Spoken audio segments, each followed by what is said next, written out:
mengambil kesimpulan dari sesuatu yang tidak bersifat logis, tidak bersifat indera, tapi karena yang diambil adalah teks. Diambil maksudnya apa, implikasinya apa, kira-kira seperti itu. Ini yang hari ini terjadi. Wah, terkenal banget hari ini yang disebut dengan hermeneutik. Baik, saya kira itu dulu. Oke, ya silakan Mas Sugeng. Nanti saya tak sambil merokok dulu. Kering kok. Assalamualaikum dok. Jadi terima kasih waktunya. Ya, saya menyimak dari awal, jadi berusaha memetakan sesuatu yang gelaran keilmuan dari Burhani, Bayani, dan Irfani. Meskipun sebetulnya ada semacam pertanyaan, lantas puncak keilmuan itu apa? Kalau nanti ditarik ke dalam ilmu tasawuf kan nanti ada puncak keilmuan, nanti ada kesadaran seperti tadi. Nah, apakah kesadaran itu memang sebuah muara atau samudera pengetahuan? Kesadaran itu. Kemudian ada wilayah yang memang tidak atau belum terjamah dengan baik di kalangan akademisi Muslim.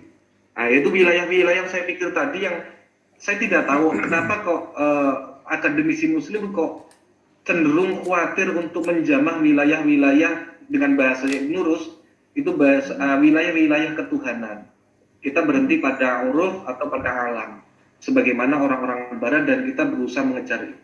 Padahal kita tahu pada kalangan tertentu, katakanlah para orang-orang yang sedang mengolah jalan menuju Tuhannya, dia bukan hanya bisa mengakses teknologi secara mendetail hari ini, mengetahui bolak-baliknya alam semesta, tapi juga masa lalu dan masa depan. Dan itu menurut saya tahapan olah irfani itu, ilham itu sendiri merupakan sebuah, ya katakanlah memang bagian epistemolog itu sendiri. Artinya sebuah irfan itu bisa dijadikan sebuah katakanlah struktur keilmuan yang lain, yang mandiri begitu. Dan itu bisa diakses oleh semua orang yang mau. Mungkin begitu, Dok. Matur nuwun. Oke, kalau saya sih begini, ya kadang-kadang ini hanya persoalan, ada persoalan keilmuan itu aspek aksiologi aja, aspek aksiologi. Nah, ketika kemudian ingat, dalam bangunan keilmuan, maka tiga hal ini harus menyatu, ontologi, epistemologi, dan aksio. Ontologi itu persoalan apa sih yang mau dikejar, pengetahuan yang seperti apa yang mau didapatkan. Kemudian yang kedua epistemologi, caranya. Dan ini kalau secara lebih umum lagi, aksiologi gunanya. Nah, kadang-kadang kenapa kok kemudian berhenti? Wah, pengetahuan luar biasa. Irfani itu bagus banget karena itu. Tetapi persoalannya, Irfani ini biasanya aspeknya, aksiologinya, nilai oke-nya itu lebih personal. Kepuasan personal. Nah, ini aja. Nah, ketika ini persoalannya adalah kepuasan personal, nah, pasti individu per individu. Sementara kenapa kok kemudian teknologi yang kemudian dikembangkan di barat? Karena boleh jadi mereka kepuasannya itu tidak harus bersifat personal, tapi lebih dominan bersifat sosial.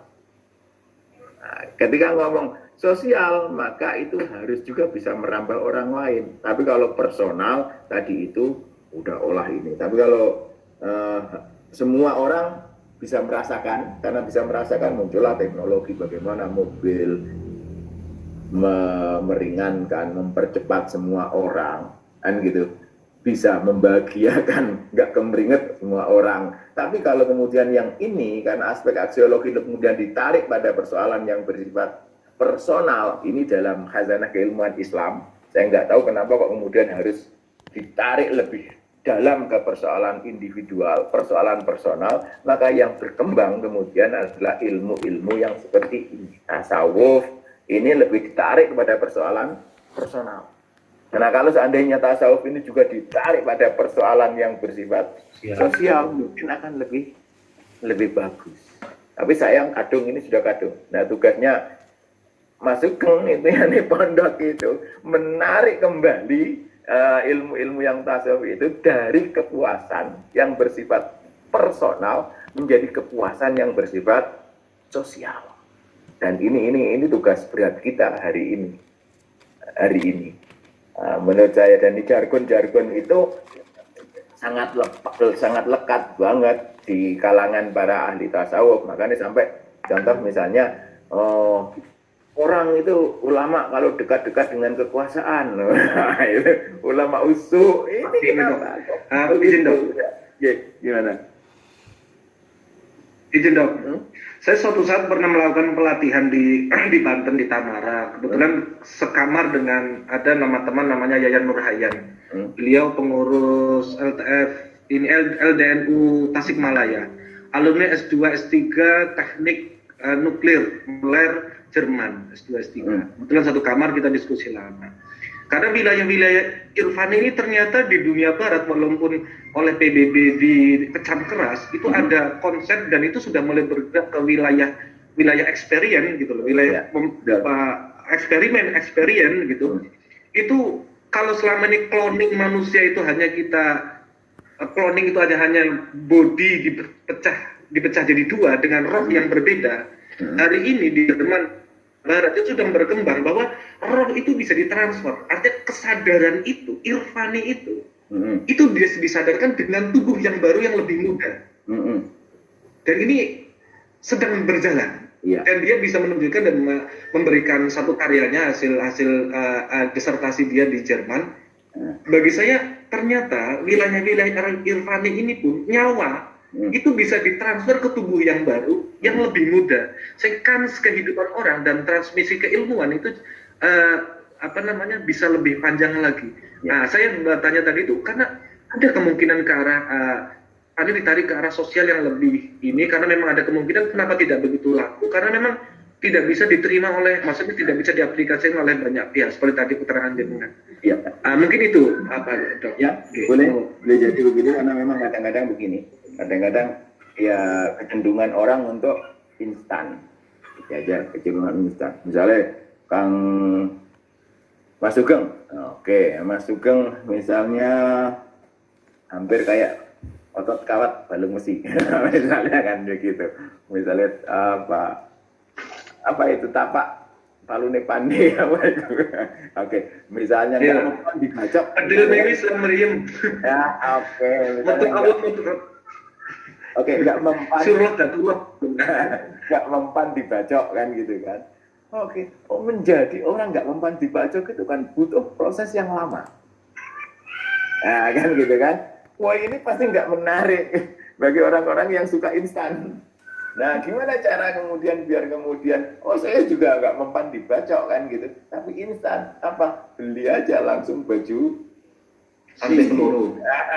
Misalnya. Nah, ini kadang-kadang memang sesuatu ya lagi-lagi kecenderungan orang itu kadang berbeda-beda. Nah, ini mengalami proses yang natural, yang memang lama pembentukannya dan tidak semua orang bisa tahan melakukan tapak berada seperti itu. Nah, kan gitu. Nah, disinilah aspek instan inilah yang saya maksudkan yang kemudian tadi itu mari kita coba dianukan dalam konteks yang lebih sosial. Gimana? Ya media-media yang kemudian media ini nggak nyengsarani orang gitu. Ya dilatih begitu, tetapi tidak menyengsarakan orang. Dan ini sudah memang mulai dikembangkan. Contoh yoga. Yoga hari ini misalnya, kalau dulu kan yoganya ampun-ampun betul kan gitu kan. Tetapi hari ini dimodif sedemikian rupa kan gitu, sehingga kemudian aspek sosialnya menjadi semakin bisa diterima secara sosial. Nah ini nanti silakan ini yang mikir yang kayak gitu itu silakan. Tinggal metodenya transfernya itu yang bisa dalam bahasa hari ini tolong dipikirkan yang bersifat milenial, yang milenial. Oke, saya kira itu. Hari ini sudah jam 21 lebih ini ngobrol. Lanjut. Karena cukup. Silakan nasihat ya. Mbok ono sing ngantuk gitu. Oke. Silakan. Masih ada lagi? Saya terakhir, Dok. Terakhir, Dok. Oke, ya, boleh. Siapa? Lagi apa itu? Saya tertarik kok, Dok. Luar biasa.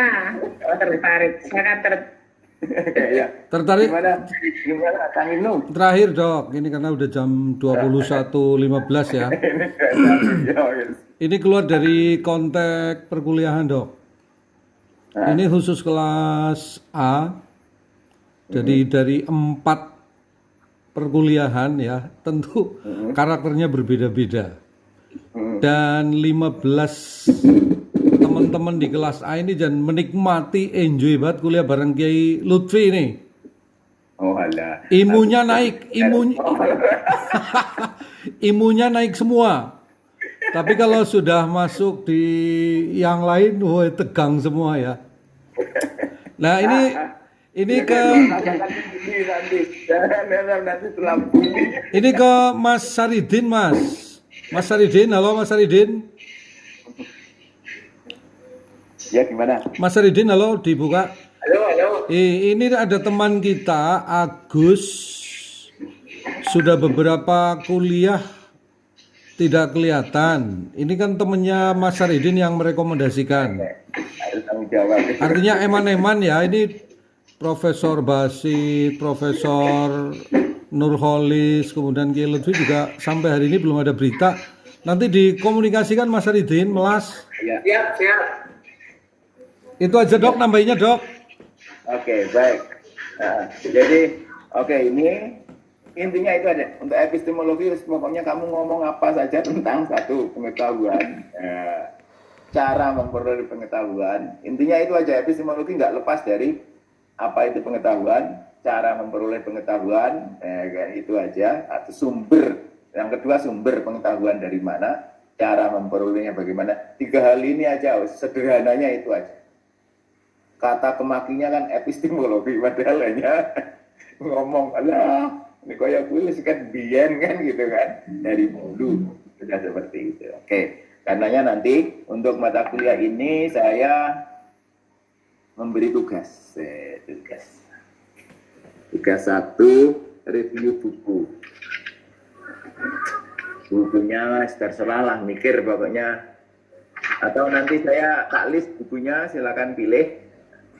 Silakan sesuai dengan moodnya masing-masing gitu. Oke, nanti review buku dan satu lagi ada 2 tugas nanti coba awal.